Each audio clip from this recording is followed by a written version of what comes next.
Ça, c'est ce qu'on peut gagner pour 1000 vues sur YouTube. 51 € pour cette vidéo, c'est énorme. Mais en réalité, il s'agit plutôt du CPM, coût pour 1000 vues, c'est-à-dire ce que les publicités sont prêtes à payer tous les 1000 vues. Ce que l'on touche réellement en tant que créateur, c'est le RPM, revenu pour 1000 vues. Et lui, il est un peu plus faible, vous allez voir. Dans ce cas, combien est-on payé réellement pour 1000 vues sur YouTube en 2025 1 €, 5 €, 30 €? Eh bien, toutes ces réponses sont justes. Et je vais vous montrer quels sont les RPM qui existent, comment justement augmenter son RPM, les plus grands records, mais aussi quelques petits conseils cool comme pourquoi est-ce que chercher à faire des vues peut faire baisser votre revenu. Je suis content de parler de ça parce que c'est vrai que YouTube, ça peut vite faire rêver les gens en mode, voilà, tu crées des vidéos sur YouTube, tu peux faire plein d'argent, t'es ultra bien payé, etc. Bon, en réalité, c'est ultra variable. Déjà, il faut savoir que pour être monétisé, c'est pas tout le monde. Alors, si on a les bonnes méthodes, honnêtement, ça se fait tranquille, mais un chiffre quand même, sur 114 millions de chaînes YouTube, il y en a seulement 3% qui sont monétisées. Donc comment être monétisé? Il faut avoir 4000 heures de visionnage sur ces vidéos publiques long format et aussi 1000 abonnés, en tout cas ça c'est les critères en France. C'est quelque chose qui se fait, mais encore une fois, il faut les bonnes méthodes, ça demande quelques conditions, et ça demande du travail. Et la monétisation, une fois que vous y êtes, c'est beaucoup plus complexe que dès que je vais faire 1000 vues, et X euros, je vais gagner 5 €.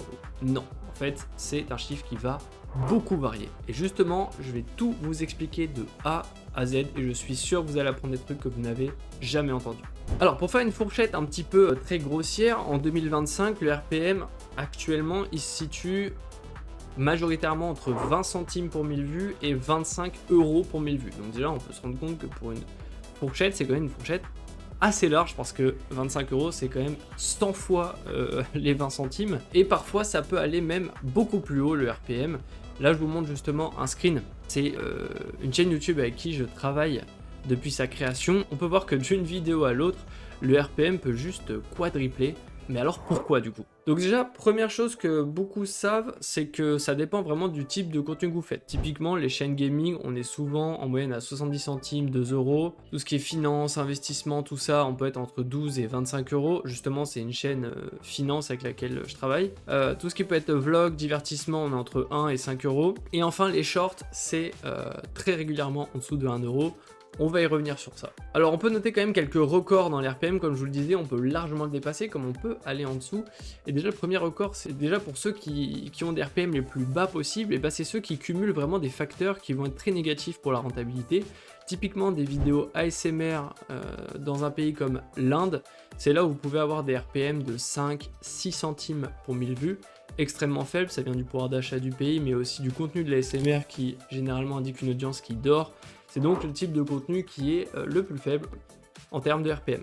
Vu que les annonceurs, ils vont payer moins cher, vu que l'audience est moins qualitative parce qu'elle est probablement endormie ou même juste très passive. On va revenir sur le côté passif et action, ça va avoir vraiment beaucoup d'importance dans la compréhension du revenu pour 1000 vues. Et pour le record des plus gros RPM enregistrés, on a un créateur américain qui a atteint un RPM de 1786 $ pour 1000 vues, donc vraiment c'est le chiffre le plus haut que j'ai vu à l'heure actuelle, et j'ai trouvé ça dans une discussion Reddit, et c'est une chaîne qui s'appelait Code with Samuel, et c'était une vidéo tuto Microsoft Word, et là vous commencez peut-être à comprendre comment vraiment beaucoup le booster, mais on va revenir sur ça. Et il avait justement fait une vidéo, ce mec, pour expliquer son RPM en montrant, etc. Mais par contre, j'ai pas pu retrouver la vidéo originale, malheureusement. Mais du coup, pourquoi est-ce qu'on peut avoir un RPM vraiment de 5-6 centimes? Pourquoi est-ce qu'il y en a un autre à 1700? D'accord, il y a le type de contenu, mais quand même, là, on est sur des fois 1000. Enfin, qu'est-ce qui vraiment détermine quels sont tous les facteurs? Donc, il y a vraiment 5 facteurs clés. Le premier facteur clé, comme je vous le disais, c'est vraiment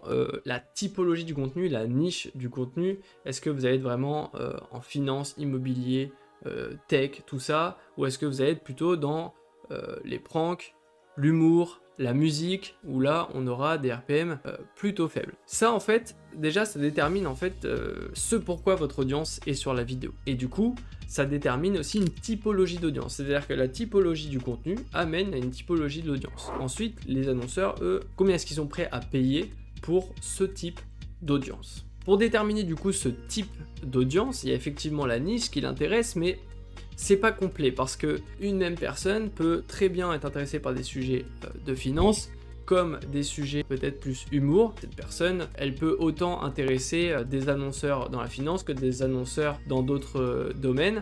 Qu'est-ce qui va faire que tout l'ensemble de l'audience qui va être évalué à tel revenu ou tel coût pour 1000 vues. Déjà, en deuxième facteur, il y a vraiment l'origine géographique. Vous allez certainement pas être payé pareil si vous vous adressez à un public qui est en France ou un public par exemple qui est en Inde ou aux Philippines. Donc c'est lié au pouvoir d'achat vraiment de l'audience et c'est pas lié à vous si vous publiez plutôt en France ou plutôt aux Philippines. Vous pouvez très bien publier en France mais en réalité faire du contenu qui intéresse en grande majorité des Indiens. Votre RPM va être beaucoup plus faible. Mais l'inverse c'est également vrai, un créateur qui est en Inde peut très bien faire du contenu qui va en fait beaucoup intéresser les Français et lui il va avoir un RPM qui est extrêmement élevé et compte tenu du pouvoir d'achat lui dans son pays, c'est vraiment quelque chose qui est ultra puissant YouTube vis-à-vis des inégalités à l'échelle mondiale pour se créer des revenus. Les pays donnant du coup des revenus pour 1000 vues les plus forts sont bien évidemment les États-Unis, l'Allemagne, la Suisse. Ces pays où le coût de la vie est extrêmement élevé, les revenus en moyenne aussi, donc l'audience est plus chère aux yeux des annonceurs, a plus de valeur monétaire. Troisième facteur, c'est vraiment la durée des vidéos. Tout simplement parce que le système, quand vous publiez, là je vous mets un screen à l'écran, c'est ce qu'on appelle l'ad break revenue. Donc lorsque vous monétisez votre vidéo, vous pouvez soit laisser YouTube choisir mettre des emplacements un petit peu aléatoires. Moi de ce que j'ai remarqué, c'est souvent déjà il va analyser votre vidéo pour comprendre quels sont les meilleurs moments pour mettre une publicité parce que c'est une fin de climax, il y a une attente, ce genre de choses. Mais souvent il va vite mettre des pubs toutes les 4, 6, 7, 8 minutes. Et là je vous ai mis une vidéo pour montrer que forcément plus une vidéo est très longue, et là on est sur une vidéo de 3 heures, donc c'est une chaîne, peut-être certains ont reconnu une chaîne gaming que j'ai, une des chaînes, et 3 heures, alors j'ai pas forcément gavé parce que c'est une chaîne qui est vraiment en mode passion, donc on est sur des ad breaks, à part celle au début, mais on est sur des ad breaks à je crois 15-20 minutes à peu près de pause, mais vous vous rendez bien compte que plus une vidéo est longue, plus effectivement vous pouvez mettre un grand nombre d'ad breaks, et si vous avez une bonne rétention, c'est important par contre que tout le monde reste le long de la vidéo, sinon ça ne sert à rien, et bien effectivement vous allez doubler, tripler vos revenus, mais bien évidemment que si vous abusez des ad breaks, vous allez peut-être ruiner l'expérience utilisateur, donc l'expérience de votre spectateur qui est sur la vidéo, et donc vous allez ruiner votre rétention, et si vous ruinez votre rétention, et bah, tout simplement vous ruinez votre nombre de vues, et donc à vouloir chercher à trop faire de revenus par les publicités, vous allez provoquer l'effet inverse. Le quatrième facteur, et bah, c'est tout simplement l'action que fait votre audience. Et ça c'est un point qui est ultra sous-coté, on n'en parle pas assez, c'est tout simplement le taux de clic de votre audience sur les publicités, parce que les annonceurs c'est leur but justement que l'audience clique sur leur publicité, mais du coup on a une meilleure valorisation monétaire d'une audience qui clique face à une audience qui clique pas. Et là je reviens à ce que je vous disais tout à l'heure, c'est-à-dire que on peut observer du coup une sorte de scission entre les contenus qui sont dans l'action et les contenus qui sont plutôt dans le passif. Typiquement, des contenus humour, divertissement, tout ça, la personne qui vient regarder la vidéo, elle a une intention. Et c'est l'intention qui est ultra importante. Son intention, parce qu'on se rappelle, YouTube est une plateforme de click and watch, tu choisis d'abord le contenu avant de le regarder, pas comme TikTok, pas comme Instagram, pas comme Twitter. Son intention, c'est de se divertir. Cette personne, elle veut chill, elle veut ne pas se prendre la tête, elle veut rigoler, elle veut avoir des émotions, mais elle est certainement pas dans un mécanisme de forcément absolument s'instruire, absolument apprendre des choses. Alors après, on me dirait chacun ses manières de se divertir, ça n'a pas de souci, mais vous voyez ce que je veux dire, on peut vraiment avoir deux dimensions face à peut-être l'audience qui, elle, a une intention d'aller sur YouTube parce qu'elle recherche une solution précise à un problème. Et là, ça fait écho littéralement à la vidéo qui avait explosé le RPM sur des tutos Microsoft, parce que toutes ces vidéos de tutos logiciels, Microsoft, etc., vous inquiétez pas qu'elles ont des RPM énormes, parce que ce sont des audiences qui ont une intention bien précise et qui est dans l'action, qui est dans résoudre des problèmes, qui est dans progresser, et le mieux c'est professionnellement, parce que c'est là où il va y avoir le plus de valeur, où des annonces qui peut-être seront en rapport avec leur travail, leur activité, et auront aussi de la valeur à leurs yeux, parce que ça va les intéresser, ils sont dans cette intention d'agir, ils sont dans cette intention d'aller de l'avant. Il faut vraiment, je pense, scinder ces contenus-là, ceux qui vont parler à une audience qui va plutôt se divertir, se dégourdir, et ceux qui vont parler à une audience qui est dans l'action. Elle n'aura pas du tout la même valeur monétaire pour les annonceurs. Et enfin, en 5, on a le type de contenu, mais je vais pas vous parler forcément de la niche, je vais plutôt vous parler on va dire, de manière binaire, l'un ou l'autre. C'est est-ce que votre contenu est plus ou moins controversé, plus ou moins polémique, parce qu'il faut savoir que YouTube cadenasse de plus en plus les contenus, on a eu la fameuse mise à jour vis-à-vis des gros mots, tout ça, les censures, mais il y a aussi le fond de votre vidéo, parce que maintenant, je vais en faire une vidéo, mais YouTube a beaucoup changé son modèle et il est capable de très bien analyser en profondeur un contenu et vraiment tout ce qu'il dit, et c'est pas que du « ah j'ai mis tel mot-clé, j'ai mis tel mot en description », pas du tout. En fait, il va transcrire toute votre vidéo et faire un résumé, comprendre votre richesse de vocabulaire, vos idées, vos sous-entendus, tout ça. Il est capable maintenant aujourd'hui, notamment avec l'intelligence artificielle. Vous vous doutez bien que si ChatGPT peut vous faire des CV, des mémoires en un clic, il est capable de totalement analyser des vidéos, et ce par milliers, pour des entreprises de la taille de Google. Et donc il est capable de déterminer si votre contenu est plus ou moins controversé, plus ou moins polémique, et là ça peut freiner certains annonceurs à se dire eh ben, est-ce que j'ai envie de m'associer à l'image de ce créateur, et bah généralement ils vont reculer, et donc le coût pour 1000 vues va lui baisser.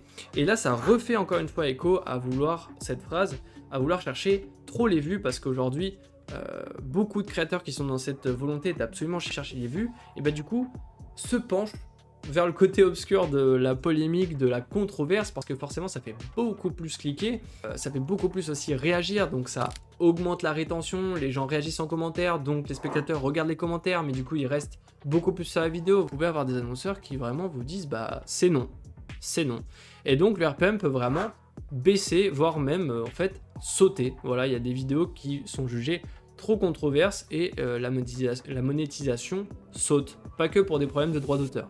Mais vous inquiétez pas, ça peut faire beaucoup de facteurs, mais on va voir ensemble comment vraiment augmenter son RPM en les utilisant. Alors quelque chose qui revient beaucoup et qu'on me pose la question, c'est l'histoire des shorts. Est-ce que c'est vraiment rentable de faire des shorts? C'est quoi l'RPM des shorts? Comme je vous l'ai dit, il est souvent d'en dessous d'1€, ce qui peut paraître vraiment faible. Mais c'est vrai qu'en contrepartie, les shorts, ils offrent quand même une quantité de vues qui est assez colossale, surtout quand on commence. Le cas de la vidéo que je vous ai fait normalement, où je vous parle d'une chaîne que j'ai montée de 0 à 10 000 abonnés en 2 semaines, avec 7-8 shorts, c'est vraiment un cas d'école, quoi. Enfin, c'est-à-dire qu'un short a atteint aujourd'hui 2 millions de vues et quelques.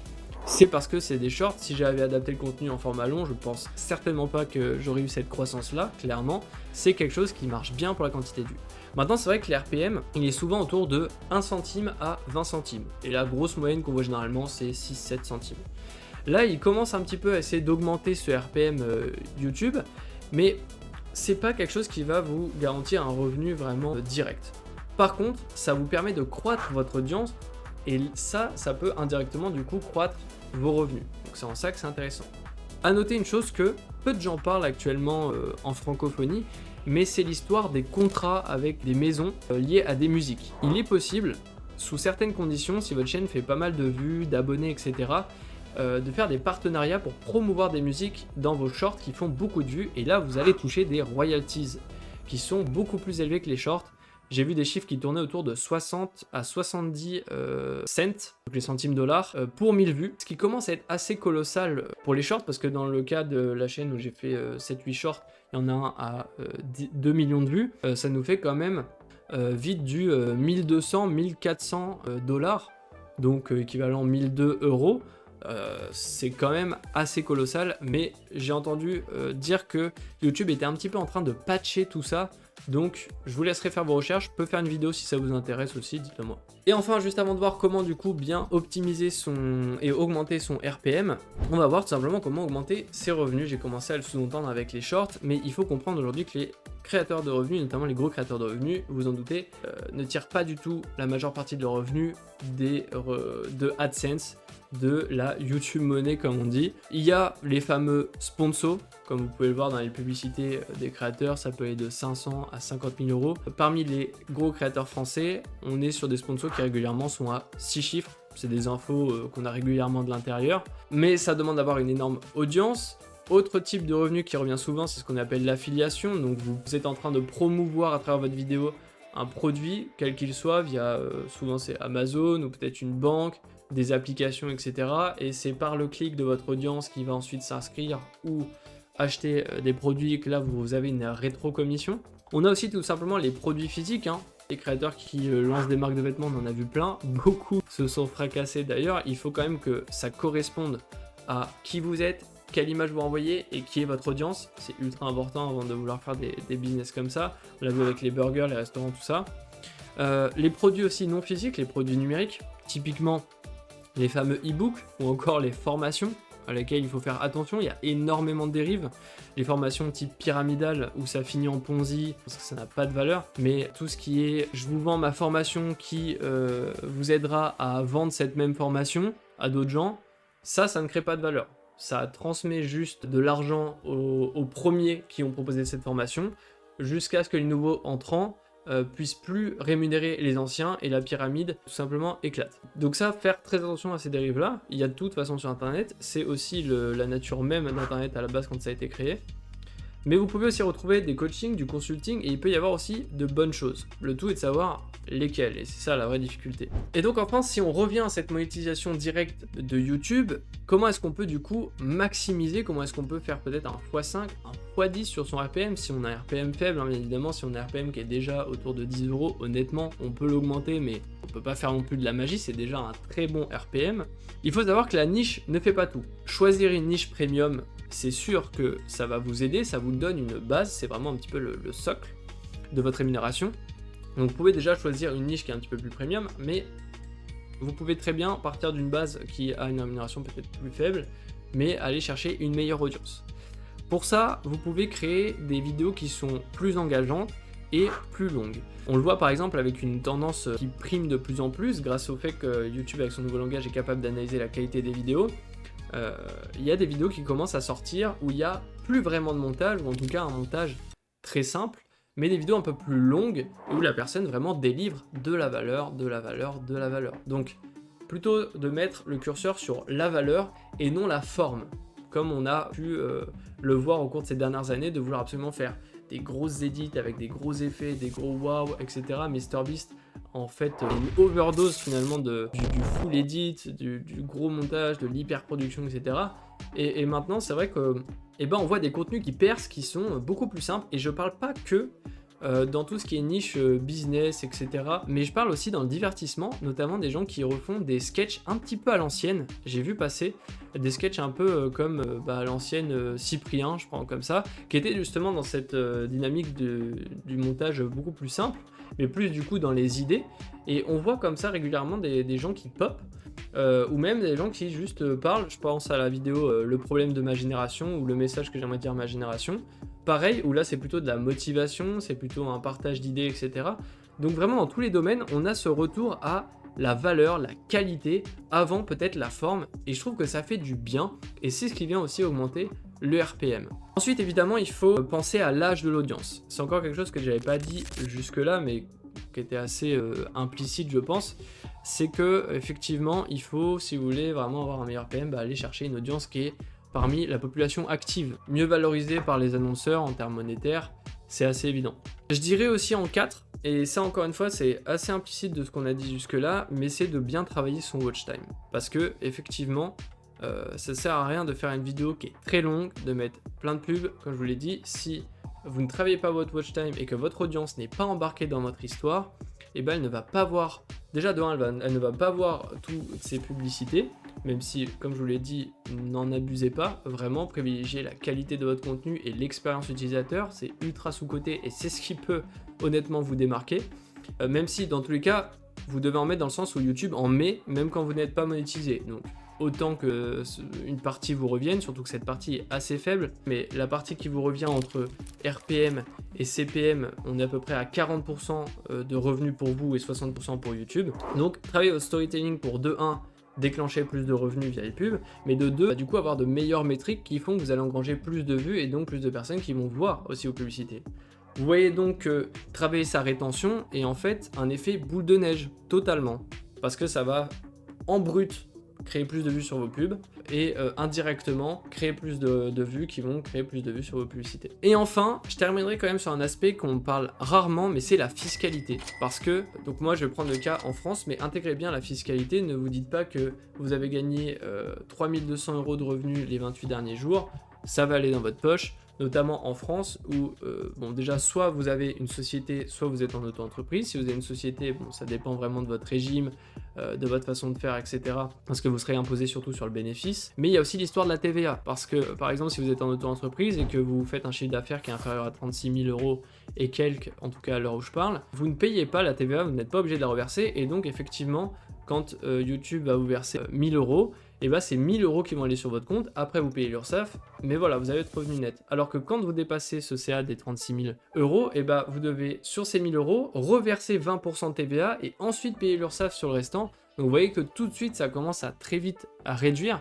Donc c'est pour ça que le RPM, c'est quelque chose qui peut être très sexy, très attirant, de voir des gros revenus pour 1000 vues, d'avoir de la grosse YouTube monnaie, mais en fait c'est en rien l'objectif final, et ce n'est que le début, à l'image de cette chaîne. Donc si vous voulez voir d'autres contenus comme ça, d'avoir quelques petits conseils sur la croissance sur YouTube, et ben vous n'avez qu'à vous abonner. C'était un plaisir et je vous dis à bientôt.